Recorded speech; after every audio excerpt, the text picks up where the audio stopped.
Pandian stores அடுத்த வார எபிசோடில் பார்த்திங்க அப்படின்னா, கதிர்க்கு ட்ராவல் பிஸ்னஸ்க்கு ஹெல்ப் பண்ணணும். அதுக்கு வந்து லோன் கிடைக்கலன்னு சொல்லிட்டு பணம் ரெடி பண்ணலான்னு சொல்லிட்டு ராஜி வந்து அவங்க அப்பா வீட்டில் போட்ட நகையை பார்த்திங்க அப்படின்னா எடுத்துகிட்டு போய் வந்து விற்க போவாங்க. அந்த ஃபினான்ஸ் பார்த்திங்க அப்படின்னா யாரோடது அப்படின்னா ராஜியோட சித்தப்பா, அதாவது குமரவேலோட அப்பா சக்திவேல் அவங்களோட ஃபினான்ஸ் தான் அது. அங்கே போய் வந்து ராஜி வந்து நகையை விற்கிறதுக்கு போவாங்க.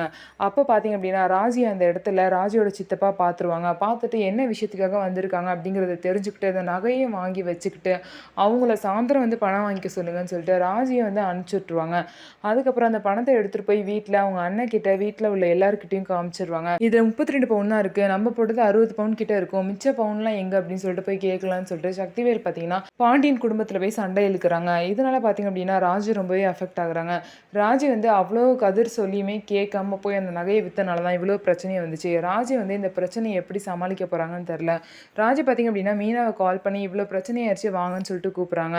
ஸோ அதனால் மீனாவும் ராஜியும் சேர்த்து இந்த பிரச்சனையை வந்து எப்படி சமாளித்து கொண்டு வராங்க அப்படிங்கிறத பொறுத்திருந்து பார்க்கலாம்.